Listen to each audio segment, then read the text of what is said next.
നമസ്കാരം. കർക്കിടക മാസ ഫലങ്ങളാണ് പറയാൻ പോകുന്നത്. ജൂലൈ 17-ാം തീയതിയാണ് കർക്കിടക മാസം ആരംഭിക്കുന്നത് ഈ വർഷം. മകയിരം നാളിൻ്റെ ഒടുവിലുള്ള 30 നാഴിക, തിരുവാതിര, പുണർതം നക്ഷത്രത്തിൻ്റെ ആദ്യ 45 നാഴിക ഇവ ചേർന്ന മിഥുനക്കൂറുകാരെ സംബന്ധിച്ച് ഈ കർക്കിടക മാസം പൊതുവെ അനുകൂലമാണ്. അപ്പോൾ നിങ്ങൾക്ക് സാമ്പത്തികമായി നേട്ടങ്ങൾ ഉണ്ടാകും. പല രീതിയിൽ പുരോഗതി ലഭിക്കും. പുതിയ ജോലിക്ക് ശ്രമിച്ചുകൊണ്ടിരിക്കുന്നവർക്ക് അത് സാധിക്കുന്നതാണ്. വിദേശ തൊഴിലിനു വേണ്ടി ശ്രമിക്കുന്നവർക്ക് ഈ മാസം അതിനുള്ള സാധ്യതയുമുണ്ട്. വിദേശത്ത് പോകാൻ ആഗ്രഹിക്കുന്നവർക്ക് അത് നടക്കാനാണ് സാധ്യത കൂടുതൽ. അങ്ങനെ പോകാൻ പരിശ്രമിച്ചു കൊണ്ടിരിക്കുന്നവർ ആവക ശ്രമങ്ങളിൽ സാമ്പത്തിക നഷ്ടങ്ങളോ പരാജയങ്ങളോ ഉണ്ടാകാതെ പ്രത്യേകം ശ്രദ്ധിക്കണം. അത് നിങ്ങളുടെ ഉത്തരവാദിത്വമാണ്.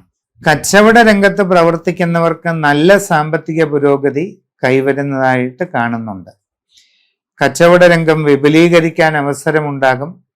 പ്രവർത്തന മേഖലയിൽ കൂടുതൽ നേട്ടങ്ങൾ നിങ്ങളെ തേടിയെത്തും.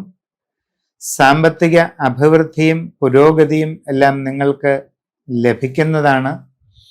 ആഗ്രഹിക്കുന്നത് പോലെയുള്ള സാമ്പത്തിക അഭിവൃദ്ധി നേടിയെടുക്കാനായിട്ട് തുടക്കം കുറിക്കാൻ ഈ മാസം നിങ്ങൾക്ക് പറ്റും. തികച്ചും നൂതനമായ സംരംഭങ്ങളിലേക്ക് ഇറങ്ങാനുള്ള അവസരവും നിങ്ങൾക്ക് ലഭിക്കും. സ്വന്തമായി വിവിധ മേഖലകളിൽ പ്രവർത്തനം നടത്തിക്കൊണ്ടിരിക്കുന്നവർക്ക് ഈ കർക്കിടകത്തിൽ വളരെയധികം പുരോഗതി കിട്ടും. സാമ്പത്തിക അഭിവൃദ്ധി ഉണ്ടാകും. ജീവിതത്തിൽ ഇതിനു മുൻപ് കൈവരിച്ചിട്ടില്ലാത്ത രീതിയിലുള്ള നല്ല പുരോഗതി നേടിയെടുക്കാനുള്ള സന്ദർഭം നിങ്ങൾക്ക് ലഭിക്കും. കുടുംബത്തിൽ പൊതുവെ സ്വസ്ഥതയും സന്തോഷവും നിലനിൽക്കും. സന്താനങ്ങളുടെ ഉയർച്ചയിൽ സന്തോഷിക്കുവാൻ അവസരം വന്നു ചേരുകയും ചെയ്യും.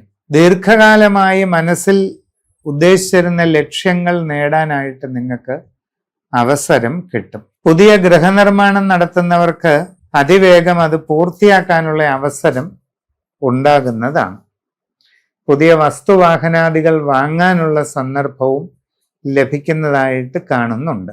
കർക്കിടക വാവുബലി തർപ്പണം ഈ മാസം വളരെ ഭക്തിയോടെയും ശ്രദ്ധയോടെയും ചെയ്യുന്നത് വളരെ ഗുണകരമാണ്. കർക്കിടക മാസത്തിൽ അതിവിശിഷ്ടമായ സത്യനാരായണ പൂജ നിങ്ങൾക്കും നിങ്ങളുടെ കുടുംബത്തിനും വേണ്ടി ചെയ്യുന്നതായാൽ എല്ലാവിധ പിതൃ അനുഗ്രഹാശസ്സുകളും നിങ്ങൾക്ക് ലഭിക്കുകയും അതിൻ്റെതായ പ്രയോജനം ജീവിതത്തിൽ ഉണ്ടാവുകയും ചെയ്യുന്നതാണ്.